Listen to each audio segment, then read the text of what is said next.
Hello friends, myself doctor Ashish Panchal, your biology NEET guru from Trisha institute of biology. बच्चों, आज हम जो टॉपिक देखने वाले हैं वो है last plant growth regulator, that is abscisic acid. ये भी बेटा एक प्लांट ग्रोथ इनहिबिटर है। जैसे इथिलीन हमने देखा था, है वो प्लांट ग्रोथ इनहिबिटर, पर उसके सारे फंक्शन कैसे आपको लग रहे थे? जैसे वो प्रमोट कर रहा है, पर इसके सारे फंक्शंस आपको ऐसे ही लगेंगे कि ये इनहिबिट ही कर रहा है। ओके, पर ये भी बेटा यूजफुल है।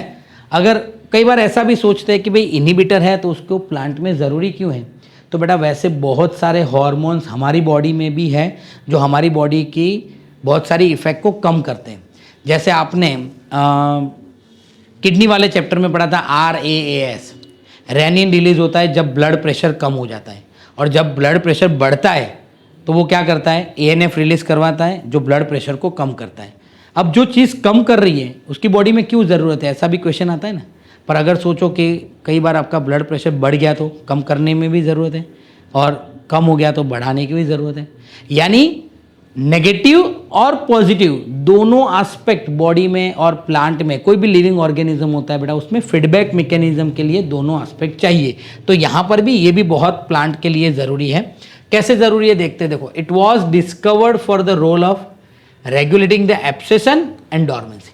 इसको डिस्कवर ही किस लिए किया था? एब्सेशन के लिए, और डॉर्मेंसी को रेगुलेट करने के लिए ये डिस्कवर्ड हुआ था। एब्सेशन मतलब बेटा falling of fruit, flower, leaf etcetera. Dormancy मतलब जो हमारे घर में जितने भी सीड है वो डॉर्मेंट कंडीशन में, जो स्प्राउटिंग नहीं होते, जो जर्मिनेट नहीं होते, उसको हम डॉर्मेंट कंडीशन बोलते हैं।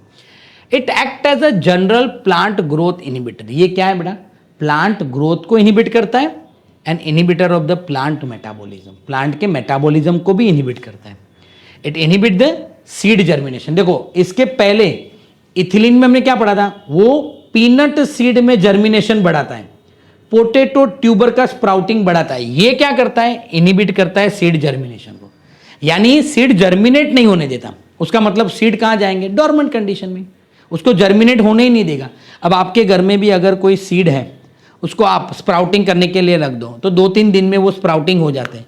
पर आप एक बार ऐसा करो कि उसके अंदर बाहर से मार्केट से एब्सिसिक एसिड ले आओ और वो डाल दो पानी के अंदर, और फिर देखो वो एब्सिसिक एसिड सीड को जर्मिनेट होने देंगे नहीं, क्योंकि वो प्लांट का मेटाबॉलिज्म भी इनहिबिट करते हैं, प्लांट के ग्रोथ को भी इनहिबिट करते हैं। इसको स्ट्रेस हार्मोन बोलते हैं। क्यों स्ट्रेस हार्मोन बोलते हैं? क्योंकि जब भी वाटर स्ट्रेस होता है प्लांट में तो ये हार्मोन बढ़ जाता है। अब जब प्लांट में वाटर स्ट्रेस होगा तो plant is not able to afford the loss of water. वो ज़्यादा पानी लॉस करने का अफोर्ड नहीं कर सकता। तो उस टाइम पे जब भी प्लांट में वाटर स्ट्रेस होगा, इट क्लोज द स्टोमेटा। वो क्या करेंगे बेटा? स्टोमेटा को क्लोज कर देंगे, and increase the tolerance of the plant in various stressful condition. यानी बेटा इसको हम स्ट्रेस हार्मोन इसीलिए बोलते हैं कि अगर प्लांट में कोई भी स्ट्रेस कंडीशन आ गया तो ये हार्मोन बढ़ जाएगा। जैसे प्लांट में वाटर स्ट्रेस आ गया, यानी प्लांट में वाटर नहीं है, तो ये हार्मोन बढ़ जाएंगे और ये क्या करेंगे? स्टोमेटा को बंद कर देंगे। स्टोमेटा बंद हो जाएंगे तो वाटर जो इवापोरेट होगा वो कम हो जाएगा, वाटर लॉस कम हो जाएगा। तो ये प्लांट ऑटोमेटिकली कम पानी में भी क्या करेगा बेटा? टॉलरेट कर पाएगा और वो सर्वाइव कर पाएगा। क्लियर? इसीलिए कोई भी अगर स्ट्रेस सिचुएशन है तो ये हार्मोन बढ़ जाता है, इसलिए उसको हम क्या बोलते हैं? Stress hormone. Play an important role in seed development, maturation and dormancy. देखो, सीड डेवलपमेंट, मैच्योरेशन, उसका मतलब बेटा सीड को डेवलप करने में रोल है। डेवलप मतलब फुल्ली मैच्योर करने का मतलब बेटा उसका एज बढ़ाने में। मैच्योर होना मतलब क्या है? एज बढ़ा देना। तो ये भी बेटा उसके एजिंग में हेल्प करता है, सेनेसेंस को बढ़ाता है। By induce the dormancy, ABA help to withstand the desiccation and other factor unfavorable for the growth by inducing the dormancy। यानी हम सीड को बेटा डॉर्मेंट कर देते हैं। ABA help to withstand desiccation, यानी ड्राई कंडीशन में वो जो सीड होता है बेटा वो विथस्टैंड रहता है। यानी हमारे घर में जितने भी सीड है बेटा वो ड्राई कंडीशन में आप देखो 6 महीने 12 महीने तक वो रहते हैं। ओके, उसमें कुछ नहीं होता। 12 महीने के बाद अगर आप वो पल्सेस को लेके पानी में डाल दो तो स्प्राउटिंग होता ही है, वो लाइव ही है। पर वो क्या करते हैं बेटा? विथस्टैंड यानी बहुत लॉन्ग पीरियड के लिए उसको स्टोर करने के लिए हेल्प करते हैं। यानी ABA is help to storage of the seed. By inducing the dormancy, ABA help to withstand the desiccation and other factor unfavourable for the growth. यानी वो क्या करता है बेटा, जो दूसरे भी फैक्टर होते हैं उसको अनफेवरेबल फैक्टर में कन्वर्ट कर देता है, तो ग्रोथ नहीं होने देता। ये जो टेक्स्ट बुक में कैसे दिया हुआ है वो भी बेटा हम देख लेते हैं।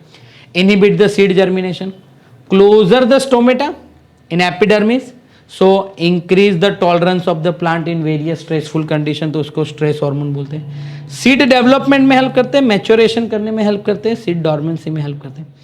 Induce the dormancy, ABA help the seed to withstand in desiccation, desiccation मतलब बेटा ड्राई कंडीशन में उसको विथस्टैंड, यानी उसको बोलते हैं ना कि टॉलरेट या विथस्टैंड, यानी उसको काइंड ऑफ लॉन्ग पीरियड के लिए उसको स्टोर करने के लिए हेल्प करते हैं। Other factor unfavourable for the growth, बाकी जो फैक्टर होते हैं ग्रोथ के फैक्टर उसको अनफेवरेबल बना देते हैं। अनफेवरेबल बना देना मतलब ग्रोथ नहीं होने देना, डॉर्मेंट कंडीशन को ब्रेक नहीं होने देता और सीड को जर्मिनेट नहीं होने देता। ABA act as antagonist to gibberellic acid, ये देखो बेटा ये क्या है, एंटागोनिस्ट टू जिब्रेलिक एसिड, यानी जिब्रेलिक एसिड का जो भी इफेक्ट है ना उससे एग्जैक्ट अपोजिट है। अगर मुझे सीड को जर्मिनेट करना है तो जिब्रेलिक एसिड डाल दूं, जर्मिनेट नहीं करना है तो एब्सिसिक एसिड डाल दूं। क्लियर?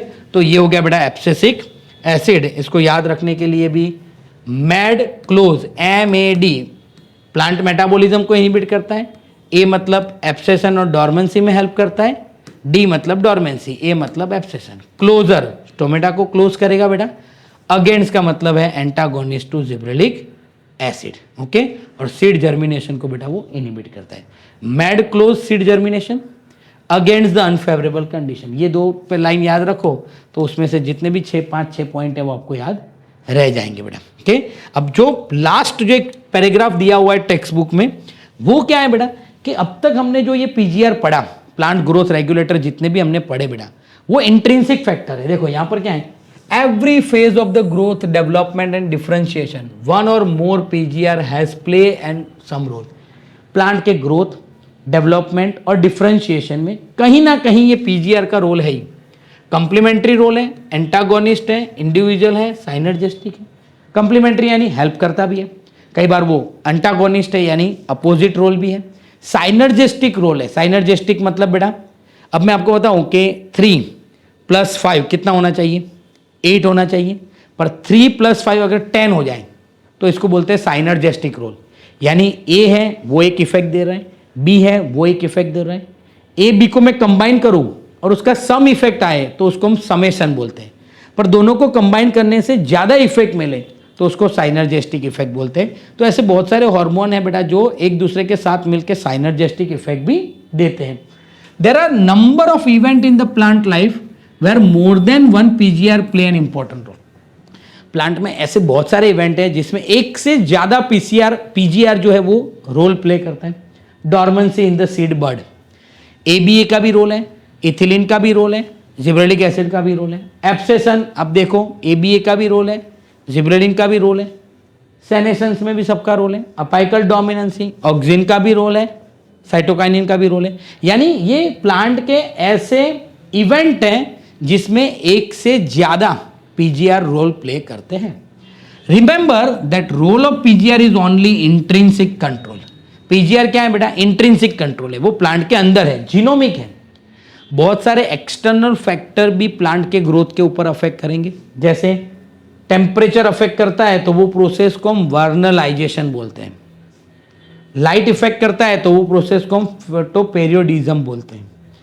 प्लांट मूवमेंट है, सीड जर्मिनेशन, डॉर्मेंसी, ये सारे टॉपिक बेटा पुराने सिलेबस में थे, पर अभी नए सिलेबस में, रिड्यूस सिलेबस में इस सब को क्या कर दिया है, निकाल दिया है। तो यहाँ पर सिर्फ हम क्या देखेंगे बेटा, एक्सट्रिंसिक जो फैक्टर है, टेम्परेचर, लाइट, उसका एक पूरा इफेक्ट होता है वर्नलाइजेशन, यानी टेम्परेचर का इफेक्ट बेटा प्लांट के ग्रोथ पे, लाइट का इफेक्ट प्लांट के ग्रोथ पे। वो सिर्फ हमने यहाँ 2 पॉइंट के बेसिस पे आपको समझा दिया है कि अगर किसी भी प्लांट में फ्लावरिंग हो रहा है और वो टेम्परेचर पे इफेक्ट कर रहा है तो वो वर्नलाइजेशन है, और लाइट की इफेक्ट की वजह से अगर बेटा फ्लावरिंग हो रहा है तो उसको फोटोपेरियोडिज्म बोलते हैं।